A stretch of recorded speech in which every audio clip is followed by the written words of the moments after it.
Hello everyone, this is Shadow of Mordor, Game of the Year edition.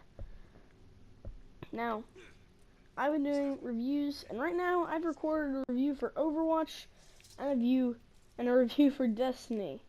And it's time. I want to stack up each of these games. I have 6 games to review, and I will be reviewing all of them, and then stacking them up and making a video in which I talk about the best game one more time, the one that to me got the best reviews. Now if we want to know the standing so far, we have Destiny at a 7.5. I think I put it at a 6.5. I think I'll listen to the video later on, but I think I gave it a 6.5 out of 10 because of some of its lacking replay value.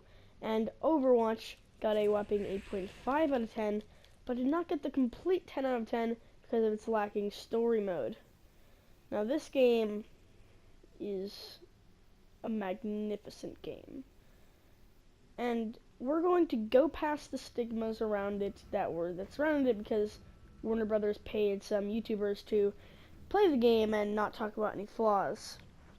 But we're not going to talk about that, because while the developers made some shitty choices, it is certainly not a shitty game, and it deserves to be reviewed. It's just fantastic. Here we're going to get into a battle just to show you some of the combat. It's very based on blocking and attacking, and I wouldn't say getting the right timing. My dad plays this game. He's addicted to it. He probably plays it more than me. And he's a button masher. He's used to his PlayStation 2. And he loves it because there's so much button mashing. There is a gory execution. Now right now we are in a place called Nirn, which is one of the 2 large open world locations that you will be able to explore, finding fortresses, I don't know what that is, fortresses and abandoned areas that just look like ruins and temples, and it's beautiful. And while some people may not like the violence of it, you gotta take a moment to just look at how beautiful it is. It is absolutely a 2014 game, and the graphics show that. But I wholeheartedly believe that it still looks stunning, even if there are some 2014 aspects that we've, gotten more advanced in, graphics wise. One of the amazing parts is whenever you go to shoot, you have a limited amount of arrows and a limited amount of slow-mo time granted by Celebrimbor. Now Celebrimbor has this bow. One of the cool things we can do is shadow mount. Now that we've shadow mounted on this Caragor, we can ride it across the land, and it is very fun. One of the things that makes this game so great is its its nemesis system, not its Caragors. Its Caragors are great, but it's not what makes the game. The story is fantastic, but it's also somehow extremely personalized. It has an incredible replay value because of this one personalization factor. And I'm going to tell you what that is. It is what got the game so famous, and it is called the Nemesis system. Let's take a look. If we go to Sauron's army, we can look at a whole band of captains and war chiefs. War chiefs control different captains. Captains follow war chiefs. The war chiefs are always surrounded by bodyguard captains, so the captains can be found by themselves. But what makes them so good is that they all got there because of you. Either the ones that are unknown got promoted by people that you don't know, or, and I don't actually know if that's true, I'm trying to make a good review, I don't know.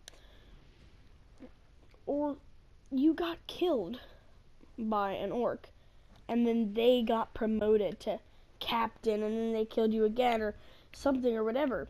And everyone gets more powerful the more times they kill you, so eventually you'll have these ultimate nemesises, and we'll make these stories around these characters, and it's insane, because you end up creating these huge stories of just you fighting a stupid orc.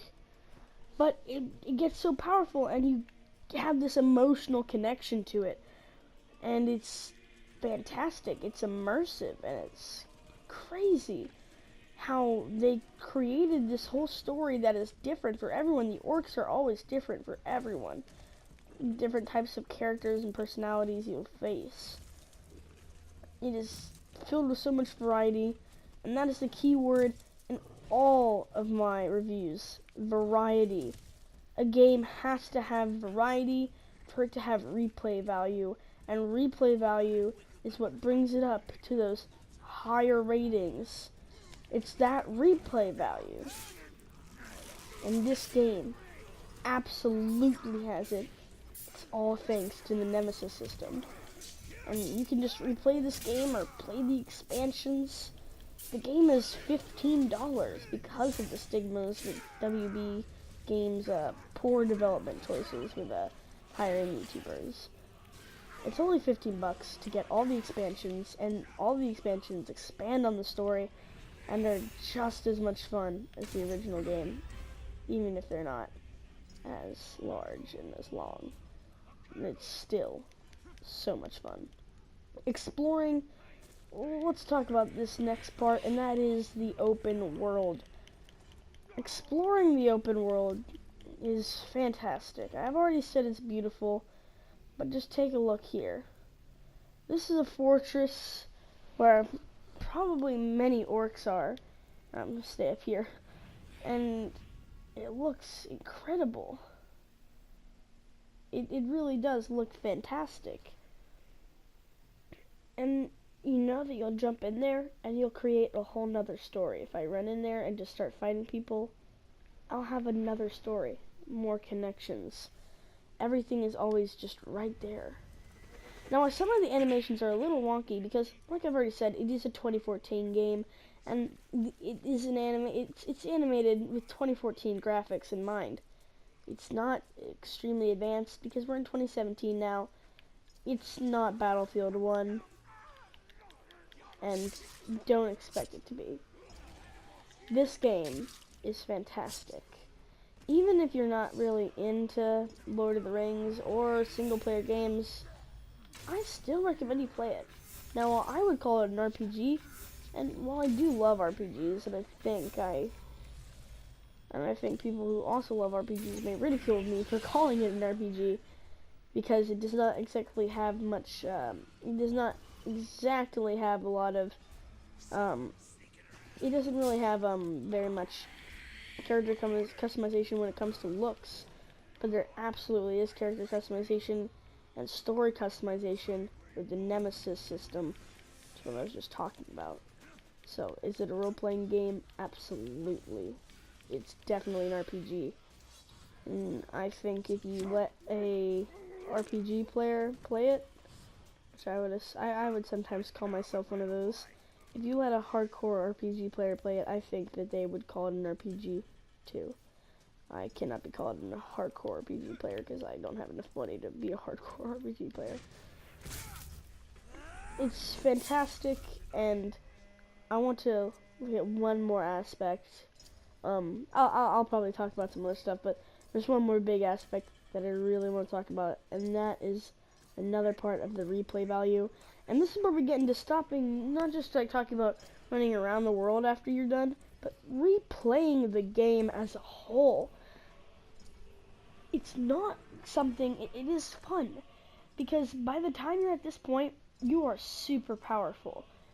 There is so much character growth and development, and you'll get to this point where you're so powerful, and bosses and captains or whatever, they'll become so much easier to kill, that restarting and feeling so helpless like you did with that first ever level is awesome.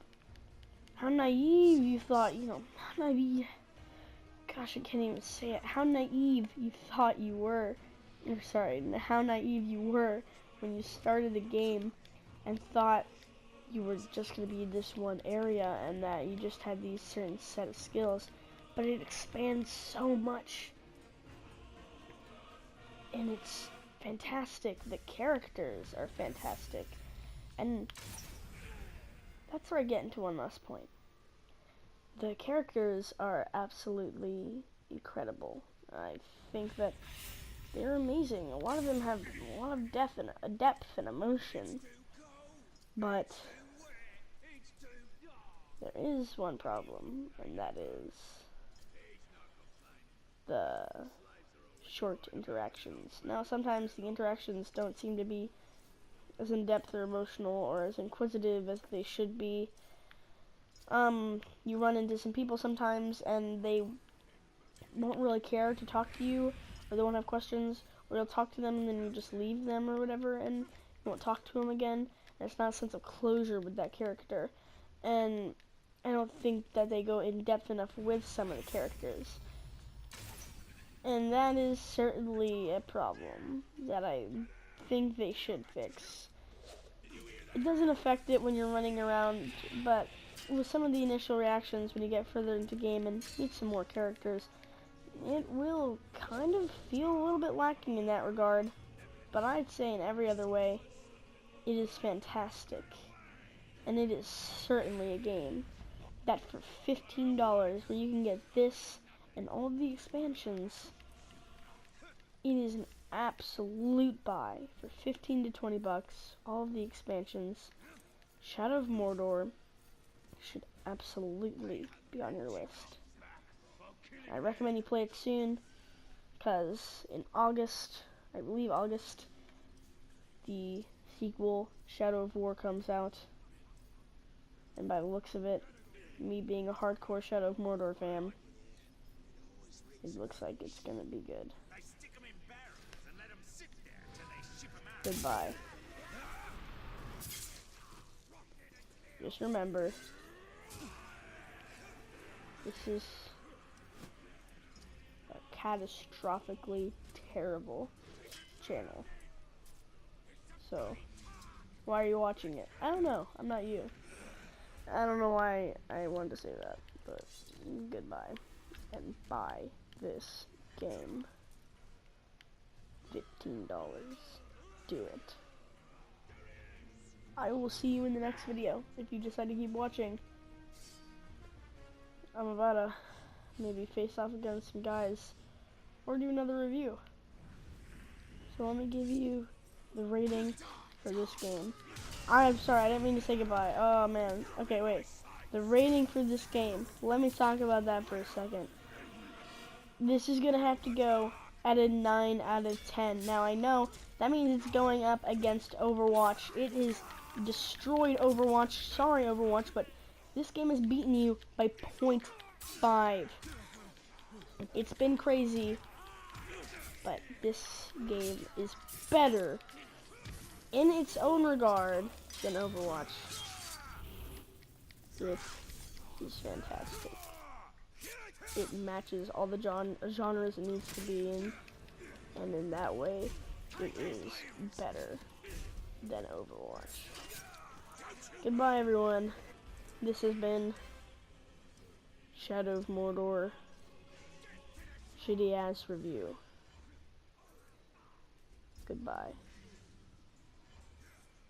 That's a wonky ass face animation. What the fuck? Look at that. Oh, the Tark. Oh. Bye.